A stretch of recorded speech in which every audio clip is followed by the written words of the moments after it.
The year 1000. It is March. A bright spring sun shines over the frozen, thawing ground of Gniezno in Poland, but winter has retreated reluctantly, leaving a biting chill in the air. The city is frozen in tense anticipation. The atmosphere is thick, saturated with the smells of church incense, wax, and a collective nervous excitement. Here, in the center of the young duchy, an event is unfolding that will forever change the course of history. At the very heart of this suspended world, inside the cathedral, lies its epicenter. Inside the newly consecrated cathedral, resting on a crudely built, yet imposing oak throne, sits an exquisitely chased silver reliquary. It captures every gaze. Inside, on a cushion of purple silk, rests the severed head of a man known only 3 years prior as Wojciech, the Bishop of Prague. But now, to the entire Christian world, he is Saint Adalbert, the martyr. This relic is the key element in the unfolding drama. This greatest of holy treasures in these lands was obtained at a great price, ransomed from the pagan Prussians for its weight in gold. And now, kneeling before it, is a 23-year-old man. But he is no ordinary pilgrim. This is the Holy Roman Emperor, Otto III, ruler of the Christian world, direct heir to Charlemagne and the Roman Caesars. His presence here lends the event its supreme status. Otto was not a warrior, but a mystic, a dreamer, obsessed with the idea of the renewal of the Roman Empire. His Renovatio Imperii Romanorum was not to be a union of force. He dreamed of a universal state of brothers in Christ, where Gauls, Germans, Romans, and Slavs would be equals.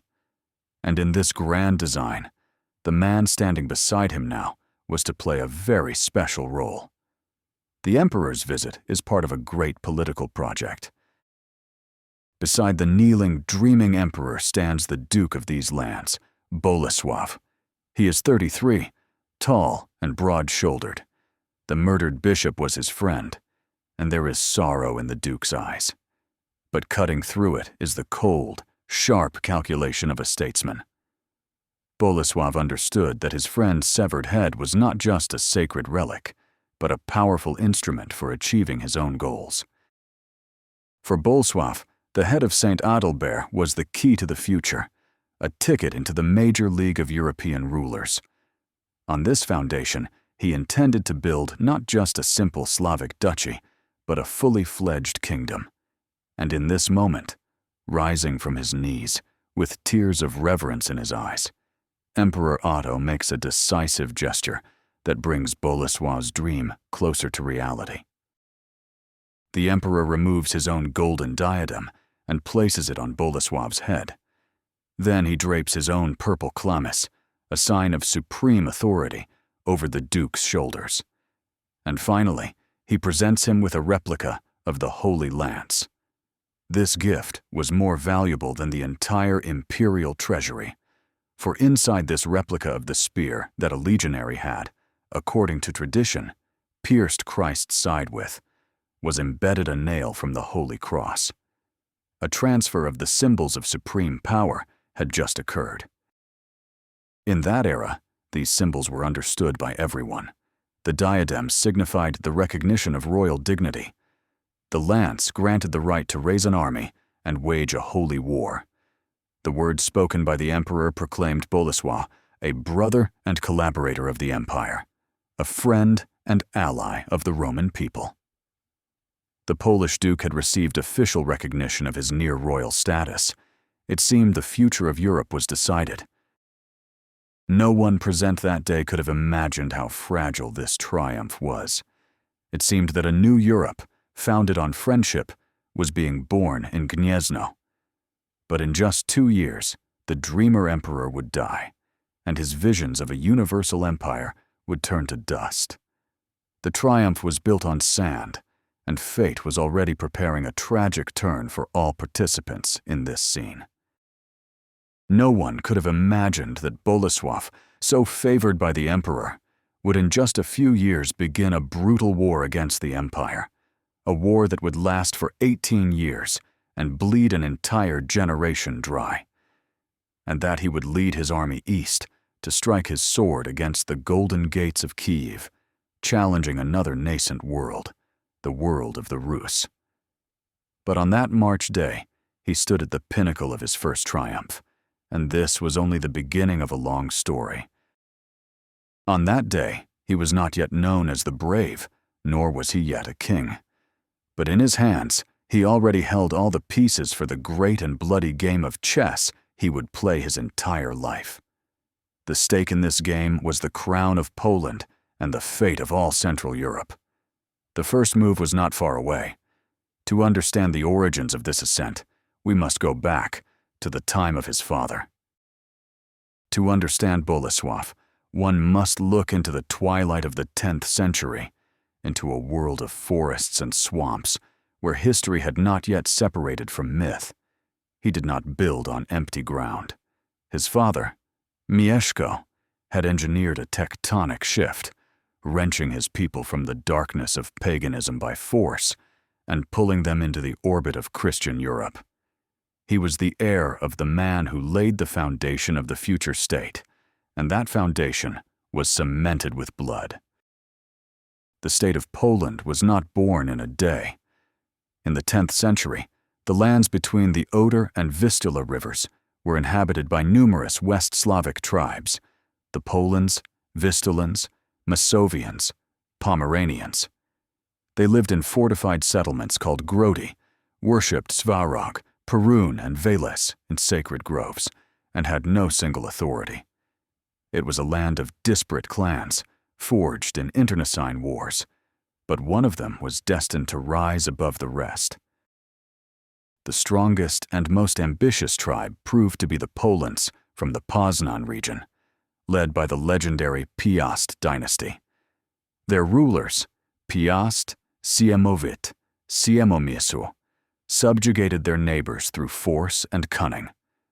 Around the year 960, Mieszko, son of Siemomysł, inherited this fragile tribal state. And with it, he inherited a new, more terrifying threat that came from the west. This threat had a specific name: the Holy Roman Empire of the German nation. Reborn under Otto I, the Great, this mighty power was waging a military and religious push to the east, the Drang nach Osten. For the Slavic tribes living beyond the Elbe, this meant either submission or annihilation. The Western threat was systemic and two-pronged. Greedy and cruel, German margraves seized Slavic lands, establishing their border marches there. Missionaries followed, converting the pagans to Christianity. The sword and the cross worked in unison. For the Palabian and Lutusi tribes, this ended in catastrophe. They were either exterminated or forcibly Germanized. Their fate was a terrible example for those next in line. Mieszko was shrewd enough, watching the fate of his western neighbors, to understand that his pagan duchy was doomed to be the next victim. To resist alone was futile. The only way to survive and preserve his people's independence was to enter the Christian world, but to do so on his own terms. Not as the vanquished, but as an equal. Mieszko chose a strategy of a preemptive strike. To accept baptism from the hands of German bishops would have meant inevitable political submission. Another source had to be found. And such a source was found to the south, in the form of the already Christian, yet still Slavic, Duchy of Bohemia, ruled by the Przemyslid dynasty. This was the alternative, and the only correct, path to salvation. The Bohemians, though vassals of the empire, maintained considerable independence. In 965, Mieszko formed a strategic alliance with their duke, Bolesław I, the Cruel, sealing it by marrying the duke's Christian daughter, Dobrawa. And in the very next year, 966, Mieszko and his retinue accepted baptism. This year became the starting point of Polish history. The consequences of this step were colossal. First, baptism stripped the Germans of their main ideological pretext for invasion. The Polans were no longer pagans to be saved by fire and sword, but brothers in Christ. Any war against them was transformed from a holy mission into a common act of conquest. The primary justification for aggression was eliminated. Second, baptism threw open the doors to the world of Western European civilization. Priests, monks, and architects began to arrive in the country, bringing with them the Latin script, stone construction, new methods of administration, and new laws. The first churches began to be built in Gniezno and Poznań. The country's cultural and technological transformation had begun. Third, Mieszko achieved a huge diplomatic victory. The first Polish bishopric was established in Poznań, subordinate directly to the Pope in Rome, not to German archbishops. A common faith became a powerful tool for internal consolidation, cementing the disparate tribes into a single people, while the Duke's authority received sacral legitimacy from God. Religion became an instrument of sovereignty. However, the adoption of Christianity did not bring immediate peace. German margraves saw the strengthening of Poland as a dangerous competitor. In 972, one of the most powerful feudal lords, Margrave Hodo, invaded Mieszko's lands. Near the town of Sidinia on the Oder River, his knights, who were initially pushing back the Poles, were lured into an ambush. A strike to the rear by a detachment led by Mieszko's brother, Czibor, resulted in the complete rout of the Germans. The military might of Poland had been proven. Mieszko was a realist and understood he could not constantly fight the empire. After the victory at Sidinia, he made a wise diplomatic move. He acknowledged himself as the emperor's vassal for the lands west of the Warta River. This secured peace on the western borders and allowed him to focus on unifying the Polish lands. By the end of his reign, he had taken Kraków from the Bohemians, annexing Silesia and Lesser Poland, and completing the assembly of the state. It was during this turbulent era, in the year 967, that a son was born to Mieszko and Dobrawa. He was named Bolesław, after his grandfather, the Bohemian Duke. The boy grew up hearing tales of battles with the Germans and complex diplomatic games. He saw crosses being erected where pagan idols once stood, and from childhood he absorbed his father's main lesson. The future of his people depended on the place they would occupy in the new Christian Europe. His father, a pagan wolf turned Christian duke, had stitched together the fabric of a state from disparate scraps through force and cunning. It would fall to Bolesław to embroider a royal coat of arms onto this fabric. But before he could complete his father's work, he had to prove his right to the inheritance. And the struggle for that inheritance began even at Mieszko's deathbed, whose final years were clouded by this problem. The great duke who had united the Polish lands, Mieszko I, failed to ensure a peaceful transfer of power. With his last actions, dictated by a family drama, he planted a mine under the state he had created. This problem of succession, the curse of many European monarchies, became the first test that his eldest son, Bolesław, had to overcome. In 977, Mieszko's first wife, Dobrawa, the mother of Bolesław, died. Her death severed the dynastic alliance with Bohemia. Deprived of his mother's protection, Bolesław soon faced a new reality. His father, out of political necessity, married a second time. This marriage changed everything. The new choice was Oda, daughter of the powerful Margrave of the Northern March, Dietrich of Haldensleben. This marriage was pure politics, designed to strengthen ties with the Saxon aristocracy. For the sake of this union, Oda, who was a nun, had to be released from her convent with papal permission. But this political move had another, fateful consequence for the country's future. The new wife bore Mieszko 3 more sons, Mieszko, Sviatopolk, and Lambert. Thus, the aging duke found himself with 2 sets of heirs. On one side, the eldest son, Bolesław, born to a Bohemian princess. On the other, 3 younger sons by a German woman, who had the powerful German nobility behind them. The foundation for a future conflict was laid. As Mieszko aged, the influence of Oda and her faction at court grew. She feared her powerful and ambitious stepson and wished to secure the future for her own children. Bolesław, now a grown man who had participated in his father's campaigns, saw his stepmother and half-brothers as a direct threat to his birthright. The court in Gniezno split into 2 warring camps, and the conflict became open.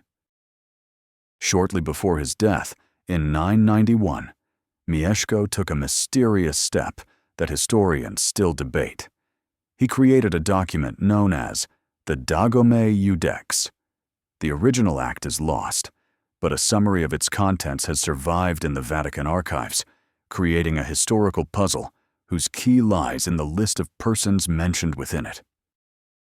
In this act, Duke Mieszko, his wife Oda, and their sons placed their state, the Civitas Szyneskie, under the special protection and patronage of the Holy See.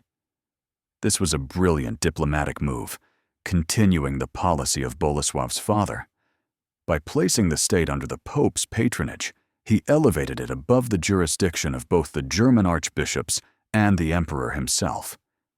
Now, anyone who encroached on Polish lands would be encroaching on the property of St. Peter. But the document had another internal dimension. In the list of grantors entrusting the state to the Pope's protection, Mieszko, Oda, and their sons, the name Bolesław is absent. Historians interpret this in 2 ways. Either Bolesław had already received his own separate domain by that time, for example, Lesser Poland with Kraków, or the old duke, under pressure from his wife, decided to disinherit his eldest son. On May 25, 992, Mieszko I died, and the mine he had set exploded. A period of civil war began in the country. Oda and her sons, relying on a part of the nobility and their German relatives, attempted to seize power and divide the state. They underestimated Bolesław. He was 25 years old, an experienced warrior, and had a loyal retinue at his back. Bolesław had no intention of sharing what he considered his birthright. He acted quickly and ruthlessly, in keeping with the brutal customs of the age. The details of the struggle have not survived, but the result is known. The conflict was brief, perhaps lasting only a few months, and ended in the complete and unconditional victory of Mieszko's eldest son. He did not kill his half-brothers, perhaps fearing the reaction of their powerful German relatives. Instead, he exiled his stepmother, Oda, and her sons from the country. They found refuge in Germany. Then he ordered the blinding of their 2 main advisors, the influential nobles Odolin and Przybywaj. In that era, blinding was a method of political elimination, as a blind man could not claim power. By the end of 992, Bolesław was the sole ruler. He canceled the division of the country, gathering all of his father's lands under his hand. This first victory, won not against a foreign enemy, but against his own family, became his baptism by fire as a ruler. He proved that he had inherited his father's iron will and political acumen, and that he would stop at nothing to achieve his goal. With his rear secured, he could finally turn to foreign policy. And soon, fate brought him face to face with a man whose arrival would change both his own life and the future of all of Poland. This man was a wandering bishop from Prague, an exile named Wojtek. But to understand his appearance, we must turn to the bloody drama that was unfolding at the same time in neighboring Bohemia. While Bolesław was establishing order in his state with an iron fist, exiling his stepmother, and blinding his enemies, a drama was unfolding in neighboring Bohemia that seemed to have no connection to Poland. Yet it was this very drama that would ultimately place in Bolesław's hands the most powerful tool of his policy, the one he had been seeking, the relics of a holy martyr. At the center of this story stood one man. The main protagonist of this story was Wojtek, a scion of the powerful Bohemian clan of the Slavniks. This clan was second in influence in Bohemia, only to the ruling Przemyslid dynasty. Their domains in eastern Bohemia, centered on the city of Libice, were practically an independent state. A fierce rivalry for complete control of the country raged between the two clans. As one of the younger sons, Wojtek was destined for a career in the church. He received an excellent education at the cathedral school in Magdeburg, where, in honor of his mentor, he changed his Slavic name to the German Adalbert. Returning to his homeland, thanks to his family's influence, he was elected Bishop of Prague in 982. But he was not a typical aristocratic churchman. Adalbert was a deeply devout, uncompromising reformer. He was shocked by the morals in his diocese, where Christianity was superficial and the nobility and common folk continued to practice pagan rites. Polygamy, the slave trade, and blood feuds flourished. With fanatical energy, Adalbert set about eradicating these vices, coming into direct conflict with Bohemian society. He demanded that the clergy observe celibacy, that the laity abandon pagan superstitions, and that the dukes cease the trade in Christian slaves. His activities provoked furious resistance from the Bohemian nobility, who were unwilling to give up their habits and incomes. Even the ruling duke, while supporting him in words, did not dare to go against the aristocracy. His reforms failed. Feeling his powerlessness, in 988, Adalbert took an unheard-of step. He abandoned his diocese, went to Rome, and became a monk in a Benedictine monastery on the Aventine Hill. He gave up the fight and effectively fled from his flock. However, a few years later, at the insistence of the Pope and the Bohemian Duke, he was forced to return. He returned to Prague, but nothing had changed. The conflict reached its peak when Adalbert granted sanctuary in a church to a woman accused of adultery. An enraged mob, incited by the woman's husband, stormed the sanctuary and hacked the unfortunate woman to death right at the altar. This shocking sacrilege was the last straw. Shattered by this blasphemy and his own powerlessness, Adalbert left Prague for a second time, placing a curse upon his flock. At this very moment, his personal drama and tragedy intertwined with high politics. His departure became the catalyst for events that led to the annihilation of his entire clan and gave Bolesław a unique opportunity. In 995, the Bohemian Duke Bolesław II, taking advantage of the fact that Adalbert's brothers were away on a campaign with the emperor, treacherously attacked the Slavnik capital, the city of Libice. The city was taken by storm, and all members of the clan present there, including women and children, were brutally slaughtered. The powerful clan was exterminated to the root. For Adalbert, the path back to his homeland was closed forever. Deprived of both his see and his family, Adalbert became an exile. Obsessed with the idea of missionary work among the wild pagan peoples, he sought an outlet for his indomitable energy. First, he went to Hungary, where, according to some sources, he baptized the future King Stephen the Saint, and then he arrived at the court of the Polish Duke, Bolesław. Here, the two plot lines finally converged. Bolesław received the disgraced bishop with open arms. He was well aware of the tragedy of the Slavnik clan, and this massacre worked to his advantage. The destruction of this powerful clan eliminated potential allies for the Bohemians in their struggle against Poland. In Adalbert's tragedy, he immediately saw his own political advantage. But that was not the main thing. Bolesław saw in Adalbert not just a holy man, but a unique political opportunity. He had long sought to create an independent church province in Poland, an archdiocese, which was a key element of state sovereignty. For this, a compelling reason was needed, and Bolesław realized that Adalbert, without knowing it, could give him that reason. Therefore, Bolesław enthusiastically supported Adalbert's dream of missionary work. The target chosen was the Prussians, a warlike Baltic tribe to the northeast of Bolesław's domains. The choice was not random. A successful mission would bring new lands under Poland's influence. But as Bolesław may have cynically calculated, failure and the martyrdom of a noble prelate could yield even greater fruit, becoming an event of pan-European significance. He was betting on the bishop's death. In the spring of 997, Adalbert, accompanied by his half-brother Gaudenty and a small escort of warriors, set off by boat from Gdansk into the lands of the Prussians. The mission went wrong from the start. The Prussians met the strangers with extreme hostility, considering their preaching to be evil sorcery.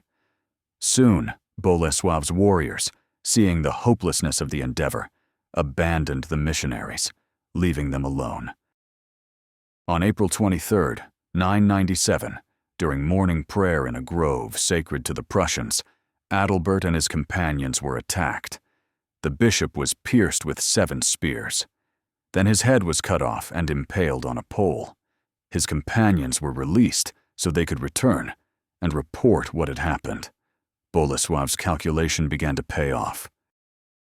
When news of Adalbert's death reached Gniezno, Bolesław acted immediately. He sent envoys to the Prussians with an offer to buy the martyr's body.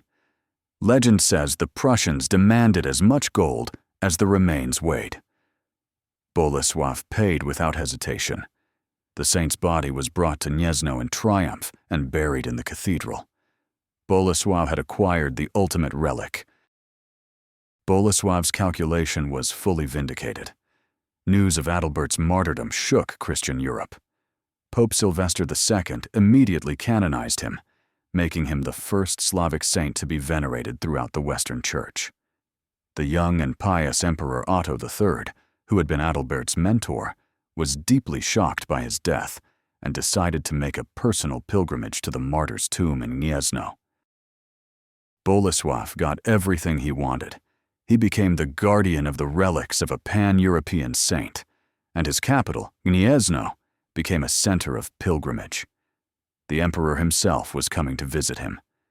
Bolesław understood that everything depended on this meeting.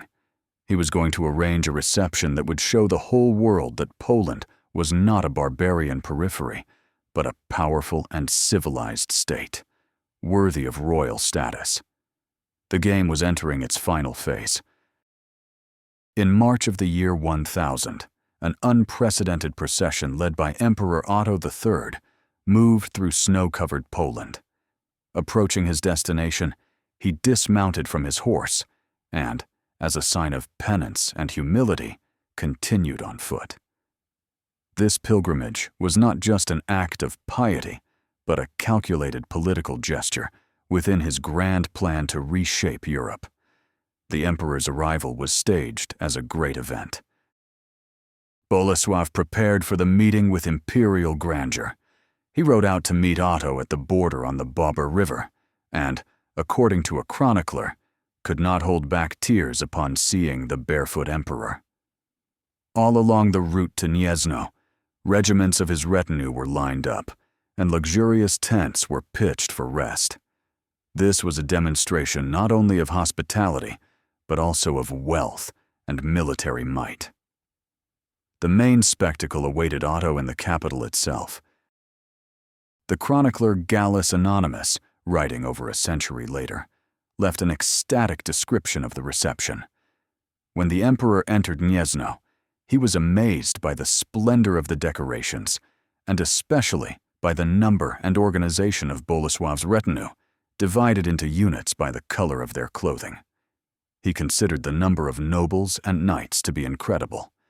The display of power made a huge impression on the emperor, and he realized he was facing an equal. The culmination was 3 days in Gniezno. The central event was a joint prayer at Adalbert's tomb.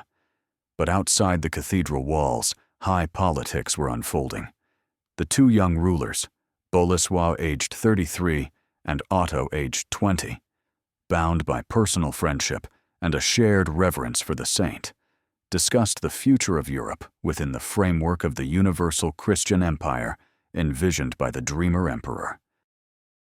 Otto's idea proposed not German domination, but a federation of 4 sister kingdoms: Italy, Germany, Gaul, and Sclavenia, the land of the Slavs.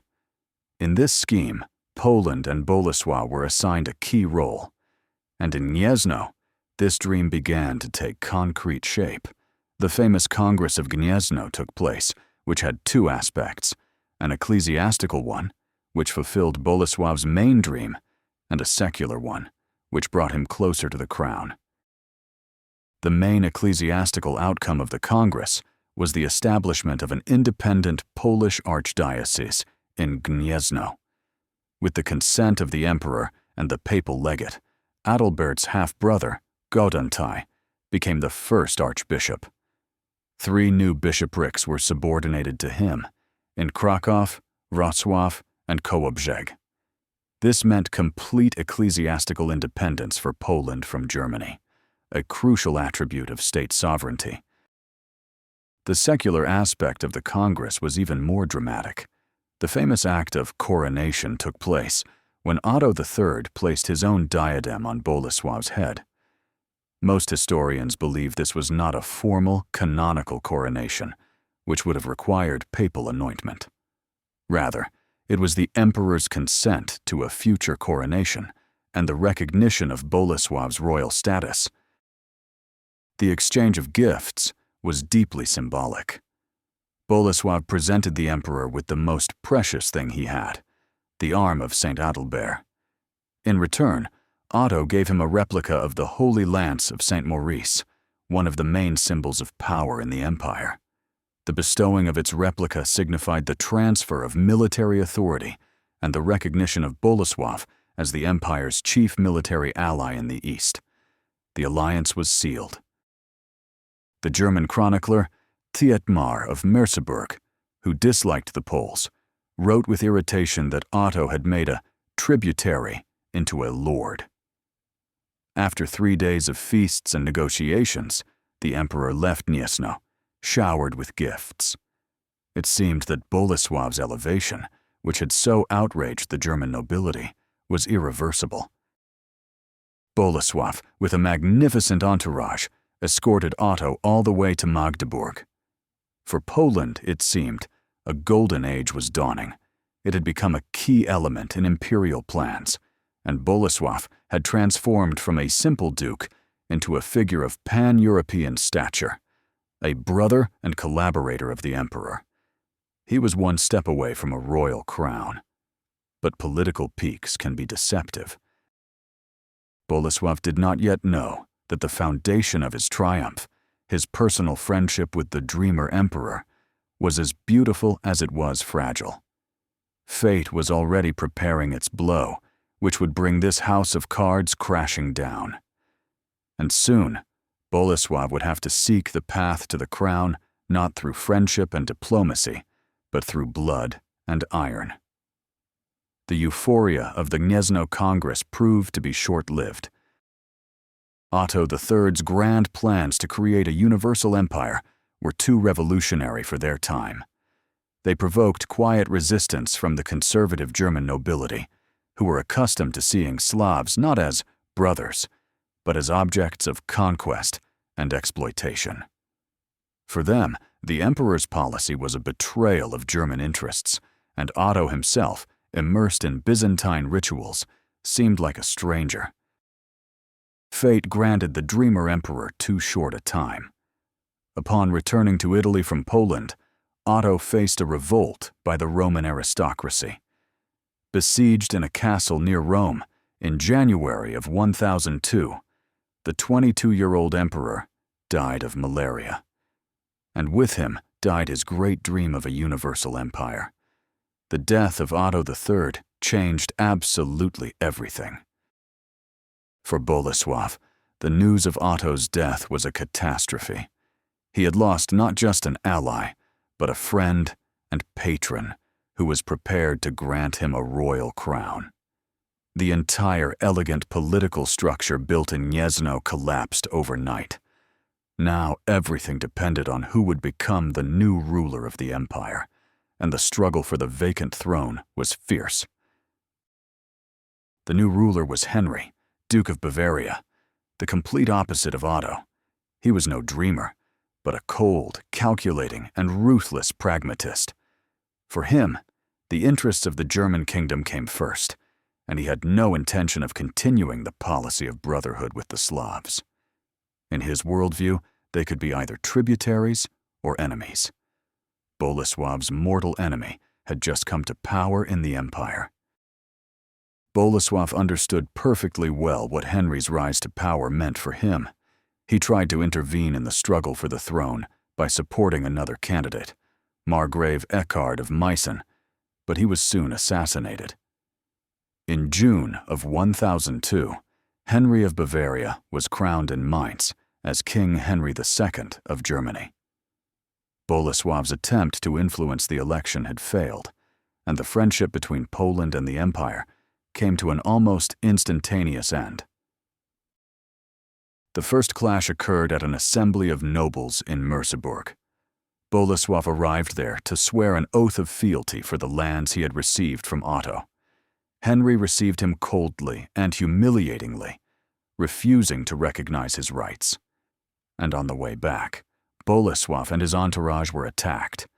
The Polish duke barely escaped, and had no doubt that Henry II himself was behind the assassination attempt.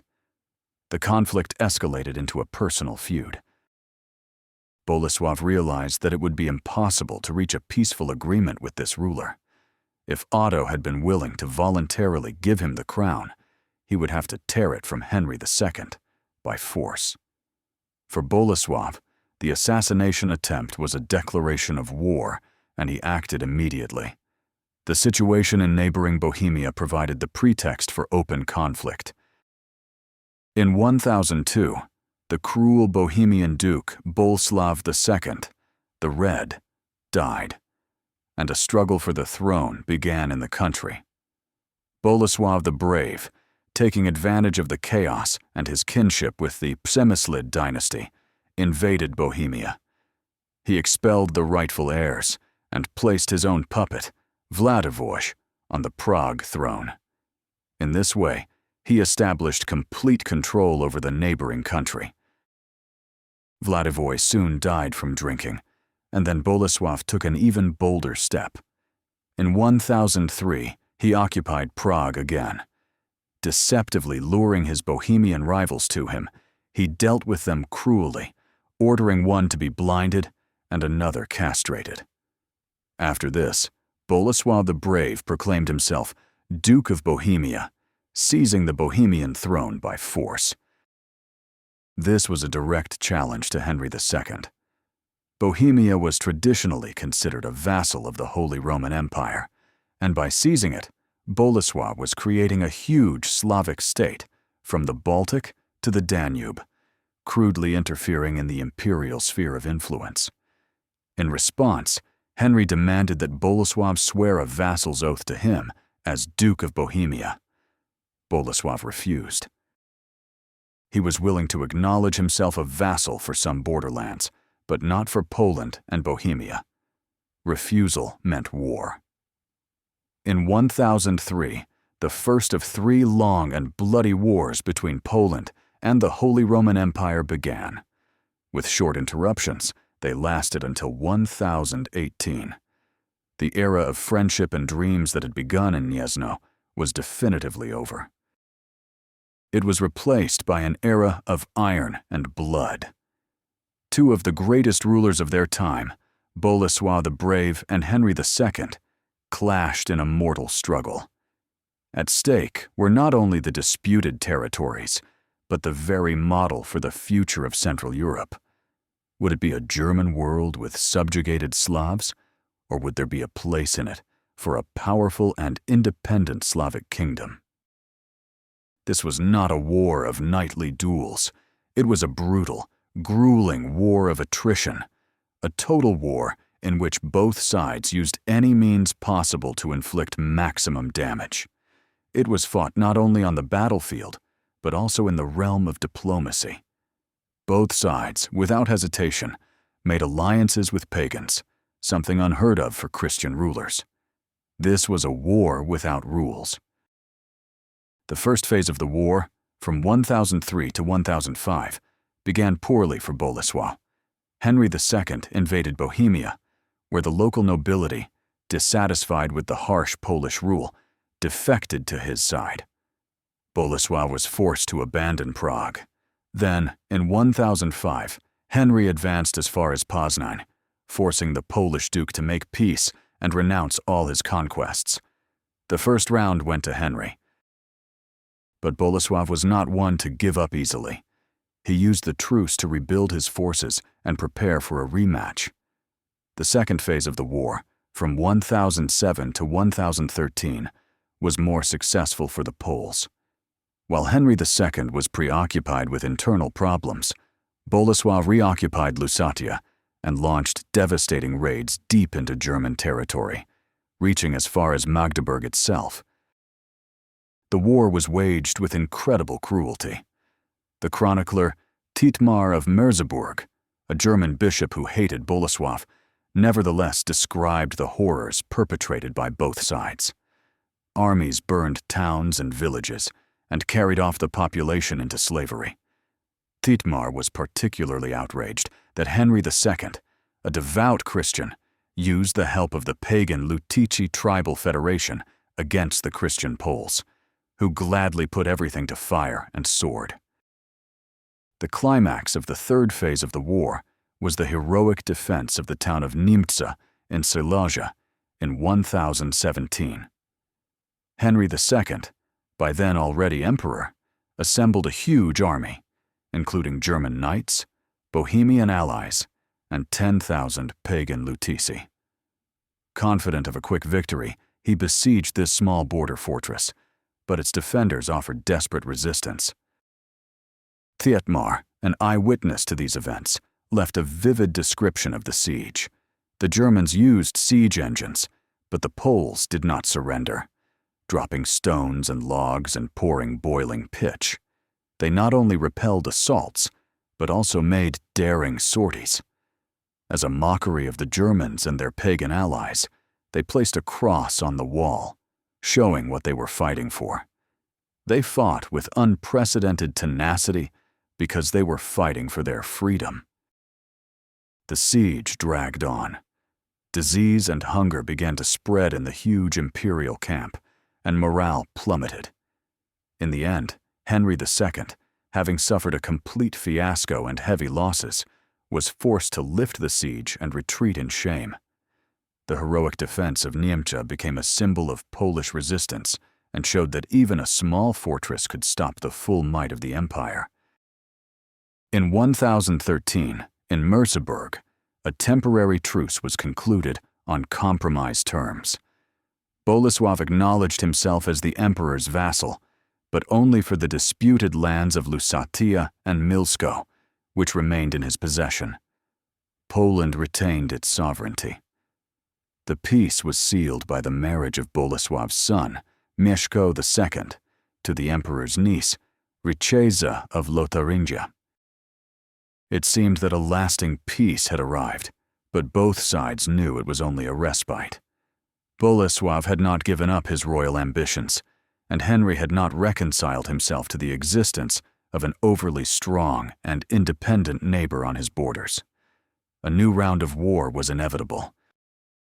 This long, 18-year conflict exhausted the resources of both countries and brought untold suffering to the population of the border regions. But paradoxically, it also forged a Polish identity. In the long and brutal struggle against a powerful neighbor, the disparate tribes finally came to see themselves as a single people, united by a common ruler, a common faith, and a common destiny. In this war, Bolesław proved himself not only a brave warrior, for which he earned his nickname, but also an outstanding commander and diplomat. He skillfully combined defense with offense and found allies by exploiting disagreements in the enemy camp. He did not win the war outright, but he did not lose it either. He stood firm against the full might of the Holy Roman Empire, defending his country's independence. And while war raged in the west, he was already turning his gaze to the east. While a grueling war with the Holy Roman Empire was being fought on the western borders, events were unfolding in the east that gave Bolesław a new opportunity, a chance to interfere in the affairs of another great state, Kievan Rus, and to write his name into its history. This chance, as was often the case, was linked to a dynastic marriage and a subsequent struggle for the throne. Around the year 1013, in the midst of the wars with Henry, Bolesław married one of his daughters to Sviatopolk, the Prince of Turów. This Sviatopolk was one of the sons of the Grand Prince of Kyiv, Vladimir Sviatoslavich, the baptizer of Rus. The marriage was a far-sighted political move. Bolesław was establishing an alliance with a potential heir to the Kievan throne, extending his influence eastward. Along with the Polish princess, the Bishop of Kołobrzeg, Rheinbaron, also arrived in Turów, intended to serve as Bolesław's political advisor and agent of influence. Grand Prince Vladimir regarded this alliance with extreme suspicion, seeing it as an attempt to spread Latin Christianity in Rus. After receiving a denunciation of a conspiracy, he ordered the arrest and imprisonment in Kyiv of all three: his son Sviatopolk, his wife, and Bishop Rheinbaron. For Bolesław, the arrest of his daughter and son-in-law was a personal insult and a failure of his eastern policy. In 1015, to distract Vladimir's forces, he, with the support of the nomadic Pechenegs, raided the borderlands of Rus. But the situation soon changed dramatically. In the summer of that year, Grand Prince Vladimir died. His death unleashed a brutal civil war in Rus. Immediately after his father's death, Sviatopolk was released from prison and seized the Kievan throne. According to the primary chronicle, wanting to eliminate his rivals, he sent assassins to kill his younger brothers, Boris and Gleb, whom Vladimir had loved most of all. The young princes accepted death without resistance and became the first Russian holy passion-bearers. For this fratricide, Sviatopolk earned the epithet, the Accursed, in history.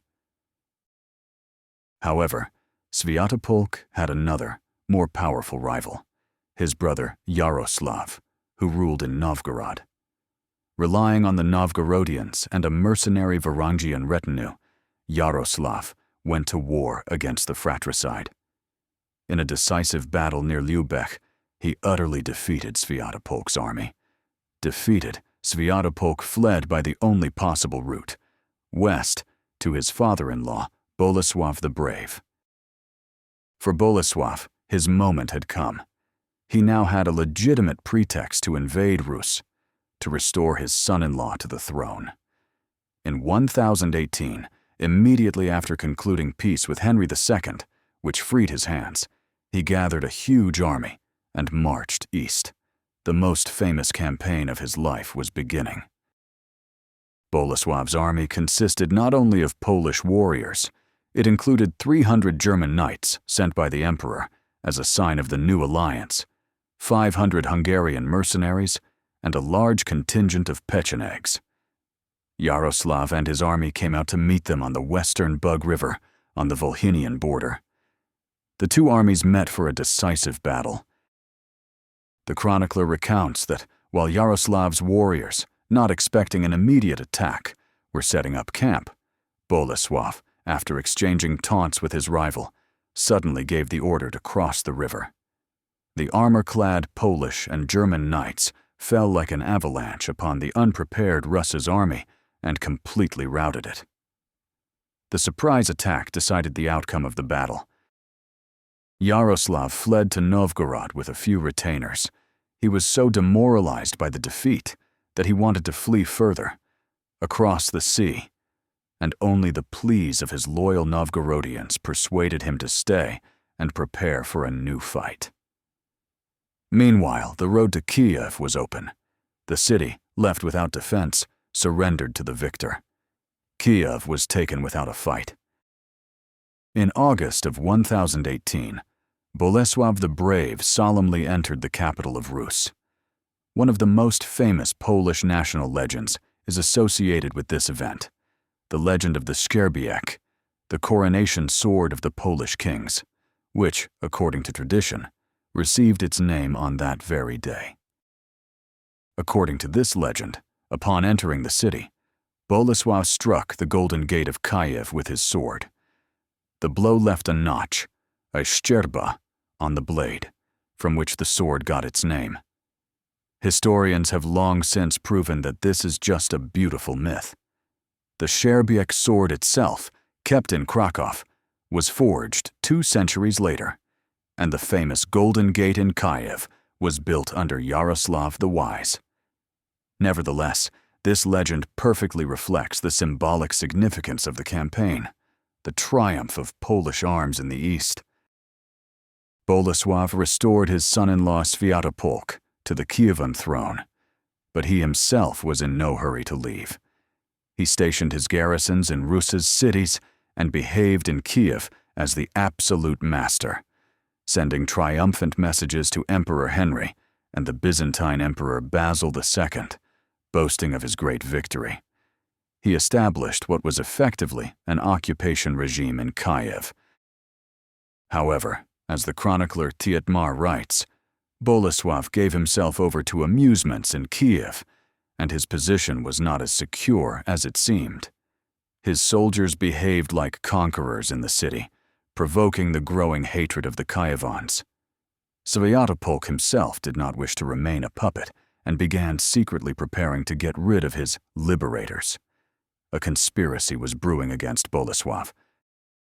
Sensing that the atmosphere was growing tense and fearing a treacherous assassination, Bolesław decided to leave. He departed from Kyiv, taking with him immense booty, numerous captives, including 2 of Yaroslav the Wise's sisters, and, most importantly, on his way back, he annexed the disputed border territory, the Chervan towns, which he did not return to Rus's. The Kyiv campaign became the pinnacle of Bolesław's career of conquest, a brilliant military operation. But in the long term, his triumph proved to be fragile. As soon as he left, Yaroslav the Wise, having gathered a new army, expelled Sviatopolk, who died ignominiously somewhere between the Czechs and the Poles. Yaroslav firmly established himself in Kyiv, becoming one of the greatest rulers in the history of Rus, and the Chervan towns conquered by Bolesław would be retaken by him a few years later. And yet, for Bolesław himself, the Kyiv campaign of 1018 was a brilliant conclusion to an entire era of wars and campaigns. He had defeated the Germans in the west and the Rus in the east. His dominion stretched from the Elbe to the Bug. For a complete and final triumph, to finish the work of his entire life, he lacked only one thing: a crown. In parallel with the continuous wars, another, no less important work was being carried out within the country: state building.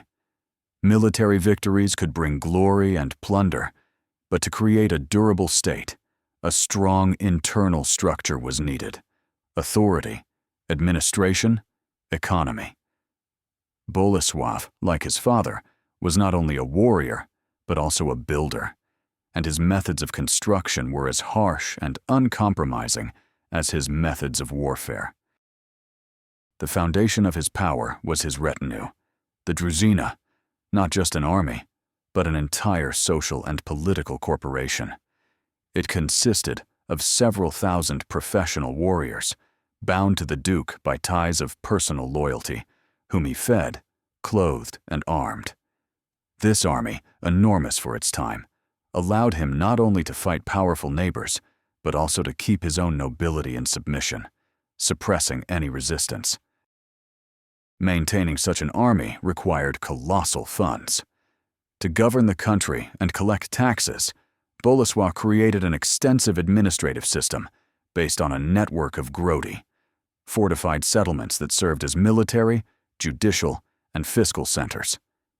At the head of each district stood a castellan appointed by the duke, who administered justice and collected tribute from the population in his name. The church played a huge role in strengthening the state. Bolesław made titanic efforts to create an independent church organization because it was not only an institution of faith, but also a powerful tool of governance. Priests and monks, being practically the only literate people, conducted correspondence, drafted laws, and served as advisors and diplomats. Monasteries became centers of education and advanced agricultural technologies. In return for generous gifts and the construction of cathedrals, the church provided Bolesław with an ideological justification for his power. It taught the flock that the duke was God's anointed, and any disobedience to him was a grave sin. The church became part of the state apparatus, legitimizing his rule. However, the process of Christianization and centralization was far from smooth. Among the common people, especially in remote areas, pagan beliefs were still very strong, and many continued to secretly worship the old gods. This forced Bolesław to eradicate paganism with iron cruelty, imposing the new order by force. The chronicler Tietmar, Bolesław's enemy, writes about his draconian laws with grudging respect. If someone ate meat during Lent, their teeth were simply knocked out.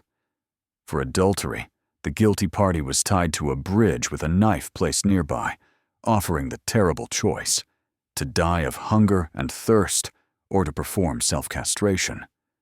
The new Christian order was imposed through methods of state terror. An important step in strengthening sovereignty was Bolesław's minting of his own silver coin, the denarius. Before him, foreign money was used in Poland. Issuing his own currency not only facilitated trade, but was also a powerful means of propaganda. His name and title were minted on the denarii, and on some rare specimens, he is even depicted wearing a crown, which attests to his long-standing royal ambitions. So what kind of ruler was Bolesław to his subjects? For his retinue and the high nobility, who shared in his glory and spoils, he was a great leader. For the clergy, a generous patron. But for the common people, the peasants who bore the main burden of supporting the army, building the grody, and paying taxes, his reign was most likely a hard time of sweat and blood. It is therefore not surprising that chroniclers created two opposing images. The court chronicler Gallus Anonymous, writing at the court of his great-great-grandson, created an idealized image of a father of the nation, under whom Poland was a land of universal prosperity.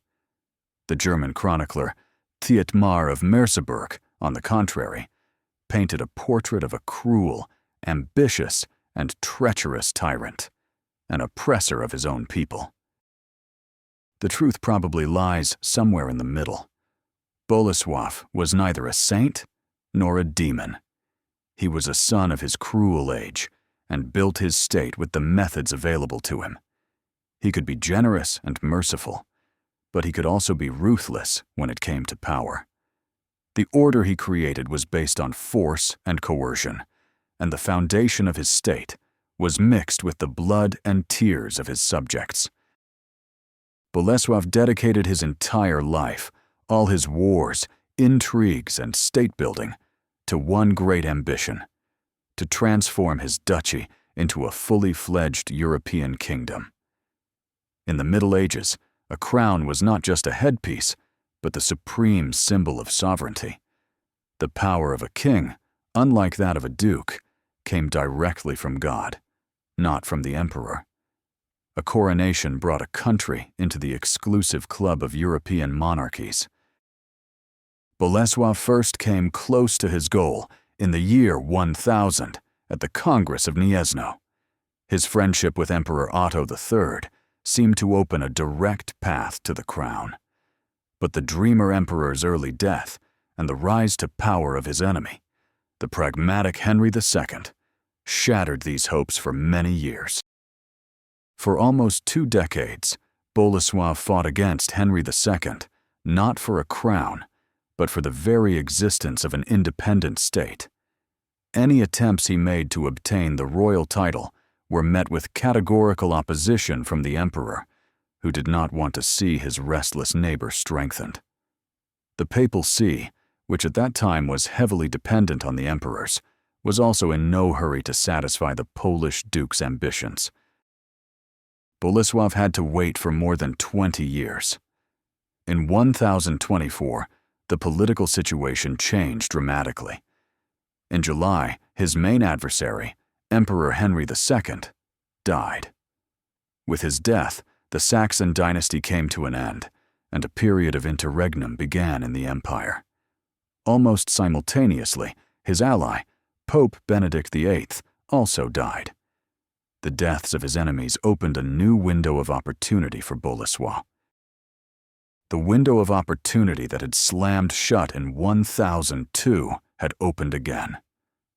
Bolesław was at the height of his power. His enemies were either dead or busy with their own problems. He was nearly 60 years old, a very old age by the standards of the era. He knew that he might not get another chance and decided to act immediately, while fate was on his side. He sent envoys to Rome with rich gifts and a request for the crown. The exact details of the negotiations are unknown, but it is most likely that he simply took advantage of a moment when imperial authority was weakened and got his way in Rome without asking for the consent of the new German ruler. German chroniclers wrote with irritation that Bolesław illegally and arbitrarily usurped the royal title, which only underscores the unilateral nature of his actions. The ceremony took place in 1025, presumably on Easter, in the Gniezno Cathedral, where the relics of Saint Adalbert rested. In the presence of the Polish bishops and all the nobility, the Archbishop of Gniezno, Hippolytus, performed the sacred rite of anointment and placed the crown of the first king of Poland on the head of Bolesław I, the Brave. The circle was complete. This was the moment of his greatest triumph. His life's work was finished. The son of a duke who ruled a semi-pagan tribal federation had become God's anointed, the founder of a royal dynasty. He had brought his country into the family of European kingdoms. He had achieved everything he wanted, but fate gave him only a few moments to enjoy it. Just 2 months after his coronation, on June 17, 1025, Bolesław I, the Brave, died suddenly. The chroniclers do not mention any illness, and this suddenness gave rise to many rumors of poisoning. Whether it was a natural death from old age or the revenge of his enemies, we will never know. His triumph was dazzlingly bright, but incredibly brief. He was buried in the Poznan Cathedral next to his father, Mieszko. To his son, Mieszko II, he left a huge and powerful kingdom and a royal title. But along with them, he also left a tangle of unresolved problems and mortal enemies who were just waiting for his death to pounce on his legacy. He left a dangerous inheritance.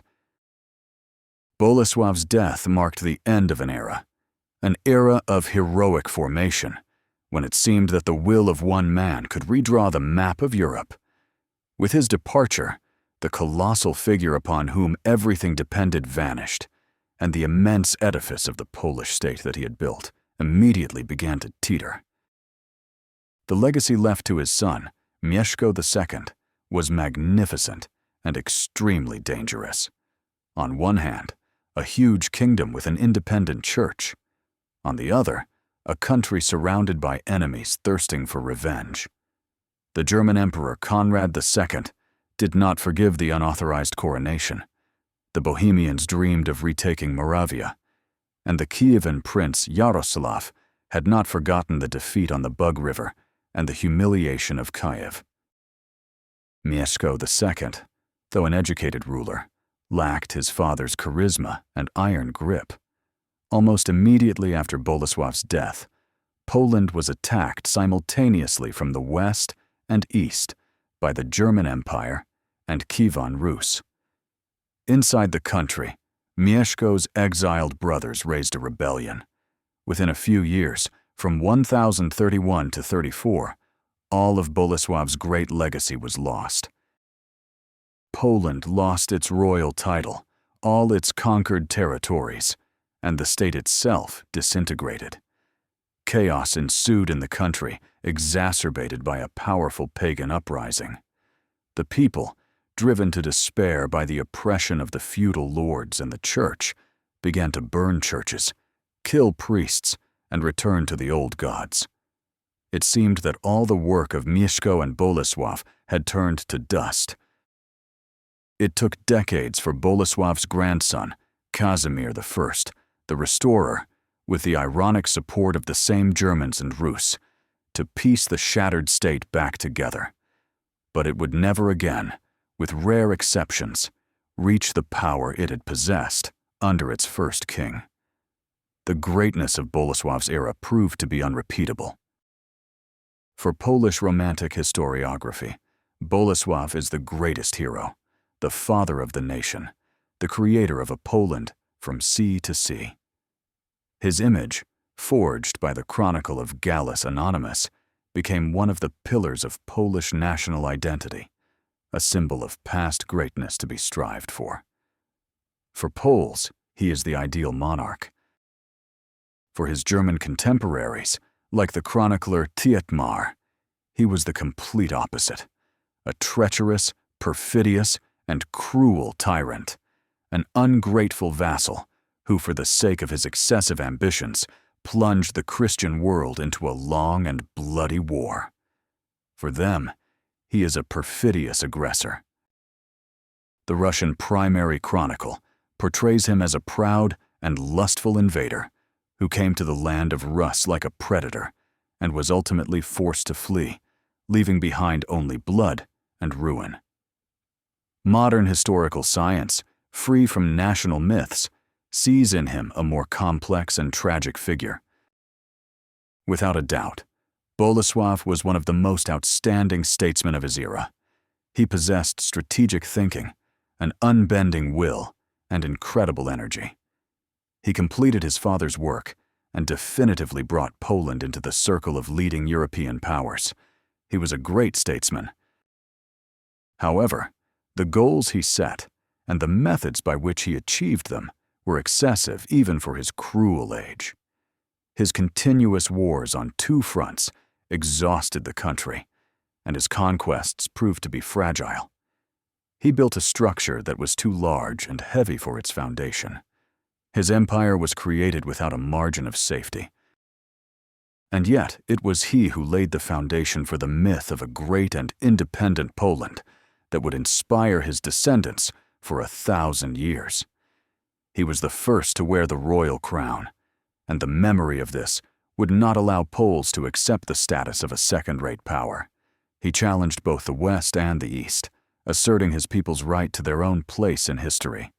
Therein lies his enduring significance. Bolesław I, the Brave, was a man who lived and died on the edge of a sword. His legacy was just as sharp, brilliant, and deadly. The story of Bolesław the Brave has come to an end. The chronicles of the past hold many similar tales of people whose will and ambition determined the fates of nations. If you want to hear these stories, subscribe to our channel, give us a like, and share your thoughts in the comments. Your support allows us to continue this work. Until next time.